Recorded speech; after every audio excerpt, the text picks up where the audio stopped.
Shalom, my name is Eliezer Shor. I'm speaking to you from Yerushalayim. My good friend Ari Ben Dor from Toronto asked me to say a few words of Torah in honor of the event tonight, and I'd like to share with you some thoughts I had about shidduchim, about marriage, about making shidduchim as well. There's a famous midrash I think every shadchan knows, everyone knows, that one of the Chachamim, from the midrash, Rav Yossi ben Chalafta, he was once approached by a Roman noblewoman, and she says to him, "How many days did it take for Hashem to create the world?" So he answers, 6 days. And she said to him, "Well, what has Hashem been doing since that time?" And he said, "Well, he's been making shidduchim." So she says, "That all he's been doing?" So she says, I could do that too. So she went and she took 2,000 of her slaves, 1,000 male slaves and 1,000 female slaves, and she lined them up in a room, and she said this one to that one and this one to that one, and it took her the whole day, and she matched them all up, and I guess she was probably very proud of herself. Well, the next day, all the slaves came back to her, and the midrash says, this one had a broken eye, a broken nose, this one's skull was cracked, this one's arm was broken, and they all said, we don't want them, we don't want the other one. So she went back to Rav Yossi ben Chalafta and she said, "Your God is truly great, and I see that he's truly great." So when I first heard that midrash, so the first thing that came to my mind was that she just stood them in two rows, and said number one to number one, number two to number two, number three to number three. But as I thought about it more, it seemed to me that even 1,000 slaves or 2,000 slaves, which is obviously quite a lot, there's no reason to think that she didn't do her best, that she didn't try and pair them up on some basis, maybe looks, maybe height, maybe skin color, maybe what she knew about them. Certainly there were some of them she must have known well, that she must have had some long-term relationship with. And as I said, the midrash says it took her the whole day. If she was just pairing them one by one and two by two, then she probably could have done the whole thing in an hour. So it occurred to me, the question that I asked myself is, so where did she go wrong, right? I mean, even she couldn't even get one right, and 1,000 people she could. I think the midrash is probably emphasizing out of 1,000 she couldn't even get one correct, even though she really tried. Let's say she tried. So what did she do wrong? And of course, what is Hashem doing right? What does Hashem know that she didn't know, and that perhaps only a gifted shadchan knows? So it reminded me of another midrash. There's another midrash in Midrash Rabbah.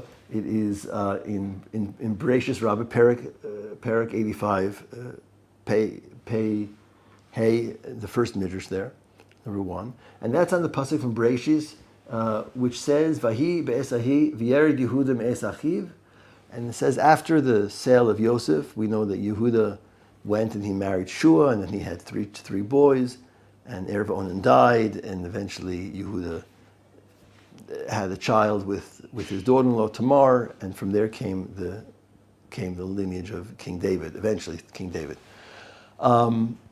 So the midrash says what was happening at this time with the extended family of Yaakov. So it says, well, everyone was in certain sense in crisis because Yosef had just been sold. So the midrash says the Shvatim were all wearing sackcloth and fasting because of their involvement in the sale of Yosef. And Yosef was wearing sackcloth and fasting because he had been sold to slavery and was sent far away from his family.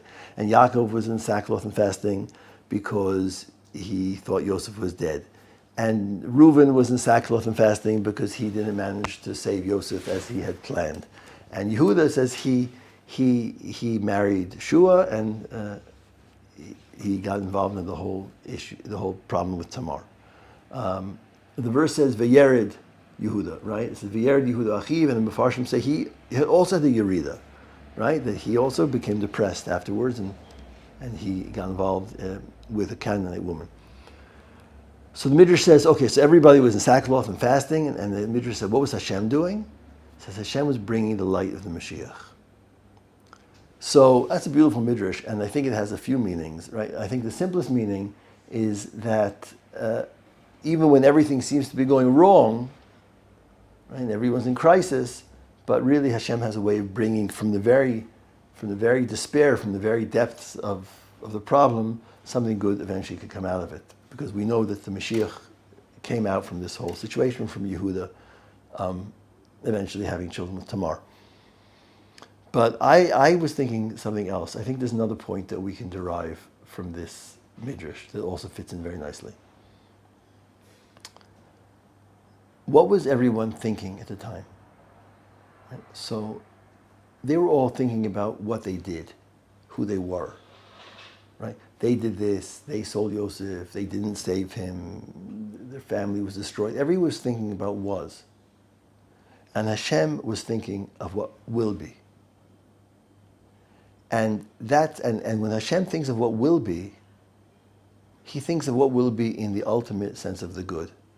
He thinks of what will be in the ultimate sense of unity, when the Mashiach comes, and the world will be united, and the Jewish people will be united, right? So, I think it's very fitting that this midrash is going on the verse that talks about Yehuda, the whole parsha of Yehuda getting married, right?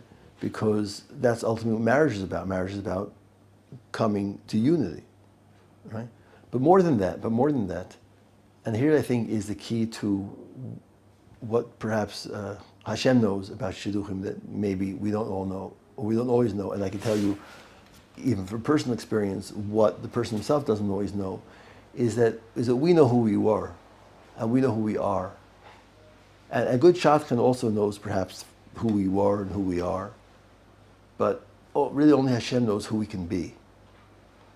And getting married is not just a matter of who we were and what I'm looking for based on who I was or who I am today. Hashem marries us off based on who we will be, because nobody ever stays the same after marriage.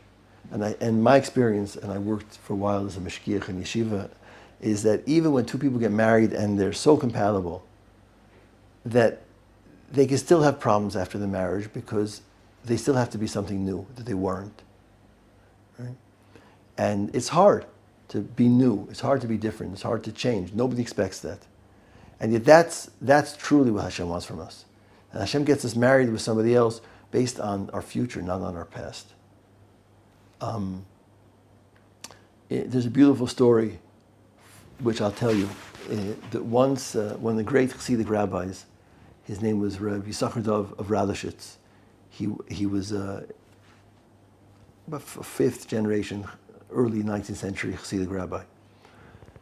That he was traveling across the Polish countryside, as many Hasidic rabbis would do, and they would stop into different towns and they would help the Jews and give them advice and give them tzedakah or in any way they could help them, because the situation of the Jews in the time in Poland was very bad and people were very poor and suffered a lot from anti-Semitism. So they would travel and they would do whatever they could, and it was grueling and it was difficult and it was exhausting.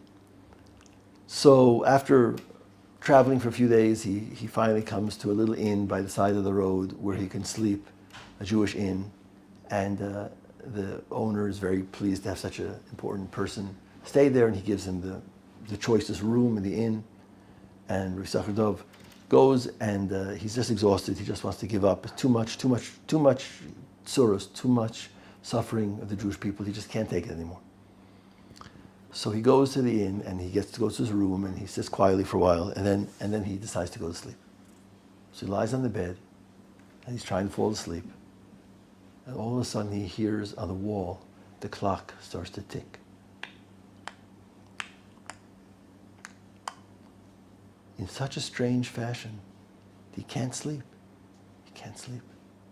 He turns this way, he turns that way. And the clock keeps ticking.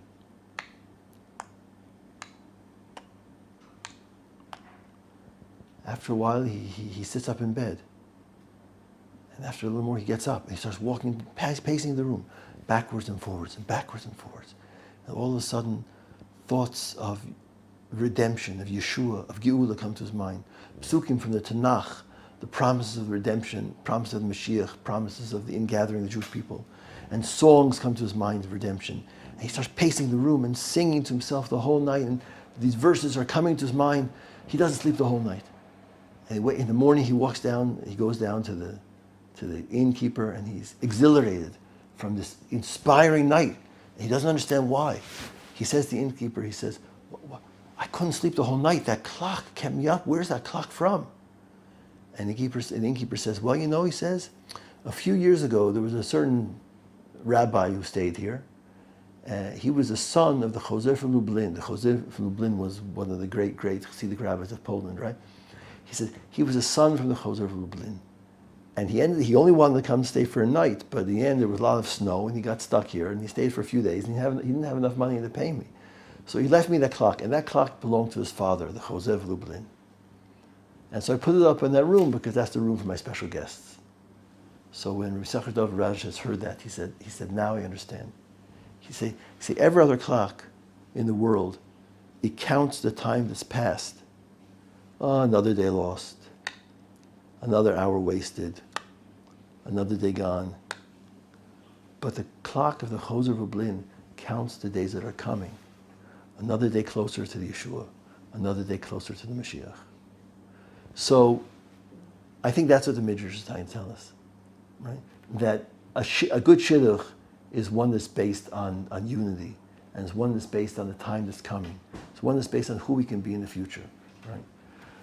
So I want to bless everybody who came to the event tonight. I bless you if you came as a shadchan. That Hashem should give you that wisdom to make shidduchim, to bring unity to Klal Yisrael, to bring geula to individuals, because every shidduch is mamash, is a geula to the individual, to Klal Yisrael, to the entire world, as we know, right? So I bless you that Hashem should give you the insight and the tzat shemaya and the schus to bring Jewish people together and to see people for who they can be, not just who they were, and to help them through that as well, to help them become who they are supposed to be. And if you came for a shidduch, I bless you, Hashem should help you also be who you're supposed to be, and that you should find the right person who help you grow and help you become bigger and greater and more whole and more perfect and more, and that you should also make your offering to the world. And thank you for coming, and good night for everybody.